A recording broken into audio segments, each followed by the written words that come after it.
दिल्लीतील लाल किल्ला मेट्रो स्थानकाजवळ झालेल्या स्फोटाप्रकरणी यूएपीए अंतर्गत एफआयआर दाखल करण्यात आलेला आहे। कोतवाली पोलीस ठाण्यामध्ये यूएपीएच्या कलम 16 आणि 18 तसंच विस्फोटक पदार्थ कायदा आणि बीएनएस अंतर्गत गुन्हा दाखल झालाय। तपास यंत्रणा सध्या सर्व शक्य कंगोरे तपासत असून हा स्फोट दहशतवादी कटाशी संबंधित आहे का याचा देखील तपास सुरू आहे।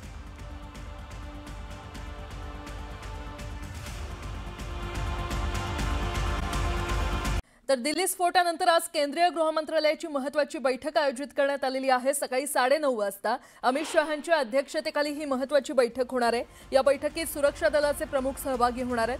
काल अमित शहांनी घटनास्थळावर जाऊन आढावा घेतला होता आणि या स्फोटाची प्रत्येक अँगलने तपासणी होणार असल्याचं शहांनी सांगितलंय।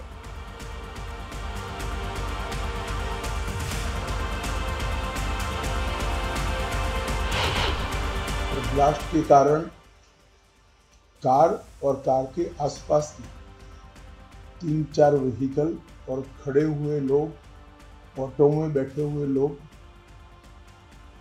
इंजर्ड भी हुए हैं और कुछ मृत्यु भी हुई है। अस्पताल के सूत्रों के अनुसार अब तक 8 लोगों की मृत्यु हो चुकी है।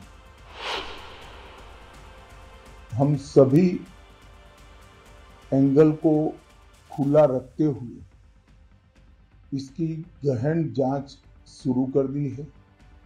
जैसे ही ब्लास्ट की सूचना मिली, Delhi police special cell, crime branch, NIA की टीम, एसपीजी की टीम, एफएसएल की टीम मौके पर पहुंच गई है और सभी प्रकार की जांच हम तेजी से कर रहे हैं।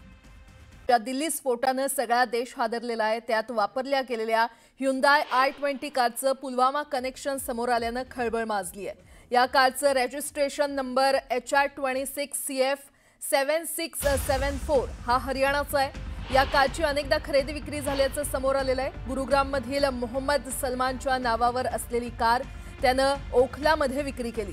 संशयित आरोपी नदीमला त्यानं ही कार विकली होती अशी माहिती मिळते। त्यासोबत फरीदाबादमध्ये देखील कारचा व्यवहार झाला होता। सर्वात शेवटी पुलवामामध्ये कारचा व्यवहार झाला होता। शेवटी कार खरेदी करणाऱ्या व्यक्तीचं नाव तारिक असं आहे, तर तारिक हा पुलवामाचाच रहिवासी आहे। कार खरेदी करणारा तारिक कोण आहे, त्याचा या स्फोटात काय सहभाग आहे, या प्रकरणात पुढील तपास सध्या सुरू आहे।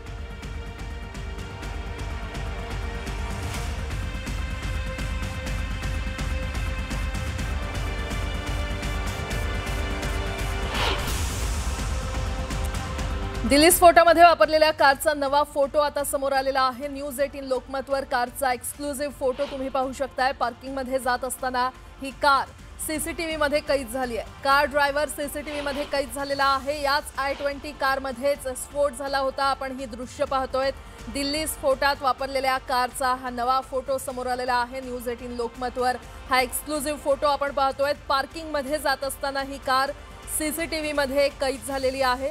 कार ड्रायव्हर देखील या सीसीटीव्ही कॅमेऱ्यात कैद झाला असल्याचं पाहायला मिळतंय। याच i20 कारमध्ये स्फोट झालेला आहे।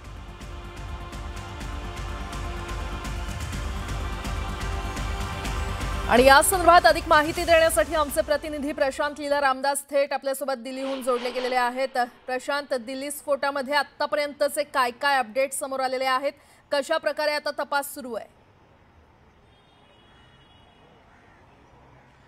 महत्त्वाचं म्हणजे जर बघितलं या संदर्भात केंद्रीय गृह मंत्रालयाच्या वतीने आज सकाळी 9:30 वाजता सर्व ज्येष्ठ अधिकाऱ्यांची बैठक बोलवण्यात आलेली आहे। ज्यामध्ये आयबीचे अधिकारी आहेत, दिल्ली पोलिसांचे अधिकारी आहेत, एनआयचे ज्येष्ठ अधिकारी आहेत, त्यानंतर एनएसजीचे अधिकारी आहेत, त्यातील गुप्तचर खात्याचे अधिकारी आहेत। याशिवाय जर बघितलं आपण महत्त्वाचं म्हणजे या संदर्भात जर बघितलं तर या बैठकीच्या माध्यमातून ज्या आतापर्यंत जे माहिती पुढे आलेली आहे, खास करून जे i20 या कारमध्ये जो स्फोट झाला होता त्या स्फोटचं ज्या पद्धतीने विक्री झाली ती साधारणतः 4 ते 5 वेळा याची हस्तांतरण झाल्याची माहिती पुढे आलेली आहे। सध्या मी जिथे स्फोट घडला त्याच परिसरात आहे। माझ्या मागे जर बघितलं आपण तर हा संपूर्ण चांदनी चौकचा आणि लाल किल्ल्याचा परिसर आहे। समोर जर बघितलं आपण तर तिथे लिहिलेलं आहे दिल्ली गेट, दरियागंज आणि पुरानी दिल्ली रेल्वे स्टेशन। आणि समोर जर बघितलं आपण तर तसंच त्याच पद्धतीने इथे सध्या दिल्ली पोलिसांनी मोठी बॅरिकेडिंग केलेली आहे।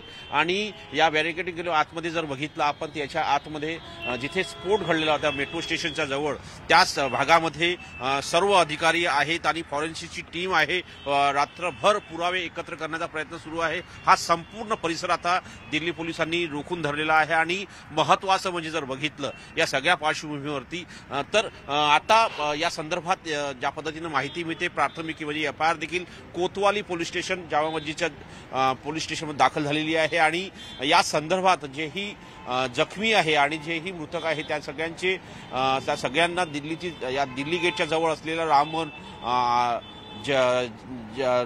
रुग्णालय आहे त्या रुग्णालयात दाखल करण्यात आलेलं आहे. RML रुग्णालयात दाखल करण्यात आलेलं आहे आणि सोबतच या संदर्भातले अतिरिक्त पुरावे कसे एकत्र करता येईल CCTVचं फुटेज पुढे आलेलं आहे.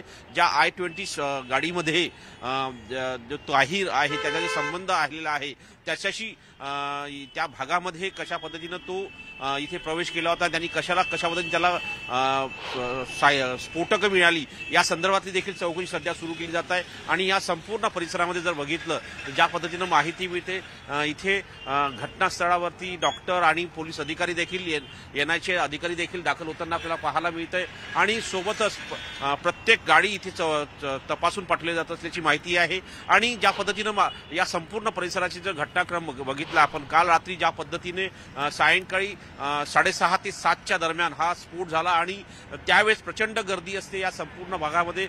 चांदणी मार्केट आहे. आपल्याला माहित असेल की दिल्ली राजधानी आणि उत्तर भारतामध्ये सध्या लग्नाचा हंगाम आहे आणि यामध्ये मोठ्या पद्धतीने इथे गर्दी होते आणि या गर्दीचाच फायदा दहशतवादी उचलल्याची माहिती पुढे आलेली आहे. त्याचमुळे ज्या पद्धतीनं कट रचण्यात आला आहे त्या कटाचे कारस्थान करणारे कोण होते याच्या मागे मास्टर माइंड कोण होतं याची चौकशी सुरू झालेली आहे. जम्मू काश्मीरमधून एका जणाला संशयिताला ताब्यात घेण्यात आलेला आहे. त्याचा या संपूर्ण कारच्या व्यवहारामध्ये संबंध असल्याची ही माहिती पुढे आलेली आहे.